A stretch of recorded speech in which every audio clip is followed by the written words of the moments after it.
So Carl, got some special news for today's video. We do. Today's video is sponsored by Whiskey Studios. Wait, who the fuck are Whiskey Studios? That's probably why they sponsored us. I'm so sorry, guys. Thank you for the money.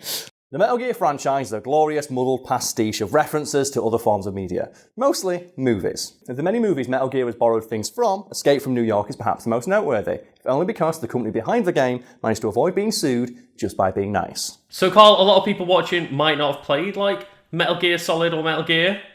And they might not have watched Escape from New York, that's correct. Yeah, so what's the connection, especially between these two things? I think the easiest way to demonstrate how much Metal Gear borrowed from Escape to New York, and I'm using that word very, very diplomatically, is just to look at a picture of the main character from Escape from New York, Snake Plissken, and one of the central characters from the Metal Gear series, Naked Snake. And Lucas, you've got a picture of both of them in front of you right now. Just thoughts? Yeah, I kind of was aware of like Escape from New York, and I've not watched it myself. I'm aware of the connection, but then I got the pictures of both of them up. I'm like, oh my god. Yeah, it's so fucking blatant, and it gets even more blatant if you play Metal Gear Solid 5, because in that game, Big Boss, so Naked Snake, at a later part of his life, rides on a motorcycle with a leather jacket, which makes him look identical to Kurt Russell in Escape from New York, sans the mullet, because he just doesn't have as much of a man mullet as he can, presumably because the game couldn't render such awesomeness. But you look at it and you go, oh, that's really fucking close. Not to mention there's like other elements in terms of like, you know, the world building around them and stuff like that, but no, just the main characters look really fucking similar. And as if it wasn't blatant enough that Naked Snake is heavily inspired by Snake Plissken, you can just go look at the character Solid Snake, who in Metal Gear lore is a direct clone of Naked Snake, don't worry about it. Eventually does wear an eye patch, and occasionally it goes by the code name of, Lucas, do you remember what it is? I don't really know how to pronounce the first name, but it's like Iracuse and then Plissken. Yeah, so Plissken again, and you're thinking, well, Carl, what does the word Iracuse mean? Well, it's an old Native American word which can roughly translate to snake. Oh, okay. So the alias he goes by is Snake Plissken. And he has an eye patch, and he's a clone of a guy who looks exactly the same as Snake Plissken, who's also called Snake. Like, it's so fucking obvious, and okay, so Carl, like, Escape from New York is not the only, homage, let's call it, that Metal Gear has paid to like other movies and such over the years. Yeah, there is a long list of references in the series, a small smidgen of which will no doubt be scrolling below in a fact bar, and some of them are homages, but other ones I think they're so close to the knuckle, they border on being outright theft. The most egregious example of that being artwork for the first Metal Gear game, which is very obviously traced over promotional art for Terminator. So we can put the picture of the Metal Gear artwork behind us, and then let's just have it slide in from the side, the picture of Michael Biehn from Terminator, and you can just see, yeah, they just traced over that image. It's so fucking obvious that they did. And when you look at stuff like that, I go, okay, there's a line between homage and just ripping something off. Okay, so Carl, yes, these are, on the knuckle a bit, I should say, but some of them are, yeah. Yeah, Hideo Kojima is known as a video game auteur, but he is a massive, massive movie nerd. Yeah, so I'd like to think a lot of this stuff comes from a place of just genuine respect and love for the medium of movies. And stuff like the piece of art behind me, you can write off as an anomaly, because so much of the other stuff is a lot more subtle and it's done with a great deal of care and respect. Like stuff like Iracuse Plissken, you can look at as a nod to one of the inspirations for this series as a whole. And all the stuff with David Bowie is a massive influence on Metal Gear, if you're familiar with that at all. A little bit. I've heard there's references and stuff. All over, yeah. My favourite one being in Metal Gear Solid 3, where the Fury directly quotes David Bowie as he flies into the air and explodes. Because if you're going to do so, if you want to go out in a cool way, you go out quoting David Bowie catching fire. And so it's the only way to go down. And then there's loads of characters in the game that just look like David Bowie for some reason. Yeah, and in Metal Gear 5, I remember explicitly that most of my missions just started by booming David Bowie down my helicopter speakers. Yes, because you can play licensed music from the 80s, which makes it great for Let's Plays, let's be honest here, guys. Yeah. Because there's nothing better than, as fun as it is, to call in your assault helicopter at the end of the mission playing Highway to the Danger Zone. Like, you can't clip that and put it on YouTube anymore. No. But did you ever see, like, the custom ones people did? Like, where you can customise your own music on the PC version. And people are having it play, like, thumping dubstep. So it's like, oh no, Snake calling close air support, and just thumping dubstep comes over the radio. Oh my god. At least you could do Flight of the Valkyries, though. That was a good one, yeah. Dun, dun, dun, dun, dun. But yeah, there's so many references in that series that it'd be difficult, if not impossible, to list them all in a single video. And even, like, the people out there who are trying to chronicle them all have admitted, like, there's still ones we've probably not spotted because they'll be so obscure that even we don't know what they are. So, Carl, there's a lot of references and stuff, as we said, but today Yes. we are explicitly talking about Escape from New York. Yes, and while admittedly the Metal Gear franchise has lifted a lot from a lot of movies, the rights holders from Escape from New York seem to have taken the most issue with their material being homaged. Because one of the rights holders, specifically Canal Plus, plan to sue the makers of Metal Gear, Konami, when they realise, you've just taken something that's ours and put it in your game, and we got no money. We'd kind of like to have some money for that, please. You can see they've kind of got a point. Like, you can look at the two pictures and go, yeah. Like, I love Metal Gear, but it's so fucking obvious, especially when you've got a character called Syracuse Pliskin, Snake Plissken. Yeah, like, that's like admitting it.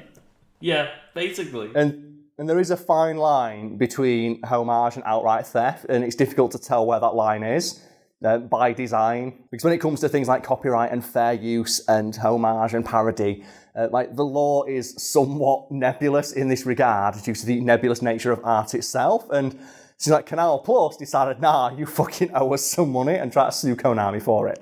So, Carl, where does just being a nice person come into this then?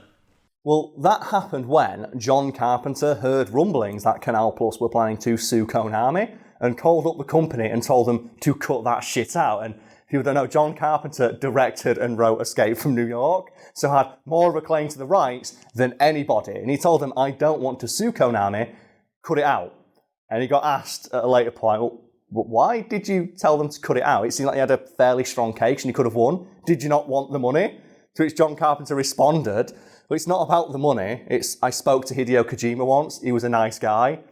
I don't want to make any trouble for him. And just let him off. And that was it. Like, John Carpenter was all just, I met Hideo Kojima. He's a really nice guy. His love for my movies was genuine. And I don't think it came out of a bad place. I think he just wanted to reference one of my movies, which I'm perfectly fine with, because he's a nice man. And he just shut the suit down. He just shut the suit down, because John Carpenter is a fucking legend. That reminds me a little bit of a conversation between John Carpenter and I think it was Guillermo del Toro, when del Toro told John Carpenter, oh yeah, you have no idea how much your movies have influenced younger people and younger filmmakers. And he brought up The Thing, which, if people don't know, despite being very popular and famous today, was a massive critical and commercial failure when it was released. Was it? And they were talking to... It was a huge fucking flop. And we can talk about that in another video, no doubt. But what happened with this person, Del Toro, I think it was, told John Carpenter, it might have been a flop, but it influenced so many other filmmakers, to which John Carpenter responded, how the fuck does that help me? It's like, it's nice that you were inspired by my movie, but it killed my career for 5 years. Oh my god, no. But to bring it back to Hideo Kojima, Metal Gear Solid and all that kerfuffle, it just goes to show that if you're nice and ask someone for something, chances are they might do it. Which brings us to today's sponsor. So, Carl, today's video is sponsored. It is, yes, and I believe this will be the first video we've ever done that was actually sponsored by somebody, so I should clarify for anybody who's not too familiar with the channel or perhaps doesn't remember. I have a very strict policy in place when it comes to sponsoring our channel, and that is I have complete and utter creative control over everything that goes into the video. And I'd like to clarify that Whiskey Studios, today's sponsor, had no input on today's content besides suggesting maybe talk about video games. Yeah. And that was it. And another thing I've done is this video will have no ads running at the start, because it's important to me that you, my audience, only ever sees one ad. So you only seen one ad today, and that's one for Whiskey Studios. And we actually talk about how this deal came about, because, Lucas, it was your idea. Yeah. So Lucas, you want to just tell the audience what your idea was for if sponsors approach me in the future? Yeah, this was something that came up on the podcast, and it was just... Yes. Oh, me and Carl play Smash Bros. A lot. How about if you want a sponsored like position on the channel, you have to beat us at Smash Bros? We said it as a joke, but I think we mentioned it on stream once, and someone from Whiskey Studios, which is, I should probably describe what it is, it's a Twitch channel that a group of friends have founded, and the guy who reached out to me was really honest and went, look, we've been doing it for a couple of months, we get fucking no views. I'm fucking sick and tired of it. If I pay you 1,000 Canadian dollars, will you mention us in a video? And me, being a great businessman, said, that's too much money. And I offered him a discount, and that discount was, if you can dunk me in Smash, I'll give you a discount. So we played a lovely game of Smash Bros, a highlight reel of which we're playing after this video. And if you'd like to see just the full video of me getting my ass kicked at Smash Bros by the representative Whiskey Studio sent up, because, I lost. Oh no, Carl. Really badly as well. Damn it. God damn it, Carl. Or did I? You'll have to go watch to find out. But you can go to their channel, the links that'll be below, and I'm hoping as well, editor, put the links all over the screen. Fuck it. They've done it. And I can't remember how many times they dunked me, so I don't know what their discount was. But I'm guessing that will also be in a fact bar bill. I'm sorry, editor. You'll get paid extra for this one, I promise. But yeah, I just thought they were really honest and open with me. Like, look, we've started a YouTube channel. We get no views. I'm sick of it. Here's some money. And that really resonated with me, because I'm like, yeah, and I feel it. Because when we first started Fact Fiend, we were getting no fucking views. And it's like, man, is it even worth doing? And also as well, the balls to go, I'm just going to pay you, but you can say whatever you want. As I mentioned in previous videos, it's important I have transparency with my audience. There'll be a copy of the contract I signed, link below somewhere. And I think it basically just says, we'll pay you $1,000. You can say what you want, unless I can dunk you in Smash. But it was written in like really legalese. So it's like, the amount will be paid unless, referring to section 4A, in quotation marks says, a dunk is landed on Karl in a game of Smash Bros. And I'd just like people at home to know, like, maybe you didn't think this was an option, but yeah, if you've got anything you'd like to get plugged, you can reach out to me via the email if you'd like to. If you think you can take me at Smash, or maybe Lucas, I can send my champion, because Lucas is better at Smash than I am. Oh, trial by combat. If you've got some dumb stuff you'd like me to advertise, we'll do it, because I've had this standing offer for about a year now, and I've offered it to like the usual suspects in terms of YouTube sponsorships, like representatives from all those crappy VPN companies, and they always say no. And Whiskey Studios like, nah, man, yeah, I'll play Karl at Smash, I'll fucking kick his ass. Yeah. And they did it. Lucas, thoughts? I can't believe somebody actually took us up on that offer. It's nice to hear from someone just so genuine of, look, I really like making content, but no one watches it. Maybe if I sponsor this, I'm hoping if you're a fan of this channel, the channel itself, it makes enough money, everyone gets paid a fair wage, and that's one of the reasons I can turn down sponsorships unless I can get stupid deals like this that I think are fun and in the spirit of the channel itself. So if you're a fan of this channel, I would implore you to go check out Whiskey Studios. They're some nice guys. I had a good laugh with them just recording some Smash. Some good stuff went down. They seem to be a genuine bunch of nice people who were just trying to make good content, and that's what we're doing here. So, yeah, hopefully, I'm going to feel so bad if they don't get at least a couple of views. I need to better hold this up if other sponsors approach me, and if they say, what happens to our last sponsor you did? Well, they paid me this money, and they played me at Smash, and then they got like 40 views. I can't have that. No. The channel, how am I supposed to approach sponsors with that? It's going to be awful, isn't it? Oh, man. Do you know what the worst bit was as well? I played as a me that looks like me, and I tried to go for my heel drop tet and I missed it, and I'm so bad. Oh gosh. I'm so annoyed. I'm sorry, Lucas. I tried my best. I feel like the pain. You do, and now it's going to be put into a highlight reel of me just falling off the edge of the stage going, nah! But yes, thank you to Whiskey Studios for sponsoring this video. I hope our audience checks them out, and I hope you enjoy this more loose format of sponsorship and enjoy the highlight reel of me getting my ass kicked at Smash Bros. If we're gonna do this, let's do it. Alright, let's go, Terry. What you got? I respect Terry's skinny jeans. Look at him. No! Oh, shit! The heel drop of the gods! Come on, Terry, what you got? I'm just so distracted by how immaculate Terry's ass is. I have been stressing about this for probably a month now, so oh god, I'm really glad. Now, what's your favourite multimedia conglomerate? Mine's Disney. Oh god. Oh, I respect the damage. That's the truest of dunks. That's a discount right there. That's the most power of all power dunks. Well Anytime played. you want a rematch, you just let me know. I want to rematch right the fuck now. All right, let's go. I was gonna say, yeah, let's do it. Once I've opened a beer, I've got Smash now. The king of evil himself is like, nah. Oh no! Getting grabbed. Gandorf's touching me.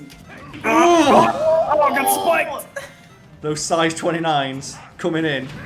Rainbow sex energy time! Go do it. Just two men glowing with rainbows. This table has seen lots of spills. Oh no! Oh god, no, my controller's died. Oh god, no, no, no! No Smash Bros, don't do this! Oh! No!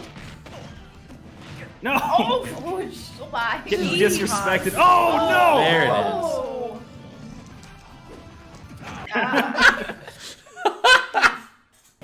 The nyeh. Tell me that doesn't sound like Skeletor. Just the nyeh. Just out there on Instagram, feeling cute, might delete later. Fish with those compliments. Let's go, Isabel. We're on a Sunday best. Isabel's just out here trying to fish, and you just punched her into oblivion. The thing is though, I know how much you want to do a forward smash right now, but you can't. So if you do, that's going to make you the villain of this piece. Yeah. This is a that's the Nintendo one. game. Daddy! Welcome to Nintendo. Oh my god, goodbye Bayonetta. Oh no! Oh. Wait, so who are the 8? I'm choking. Drama brain.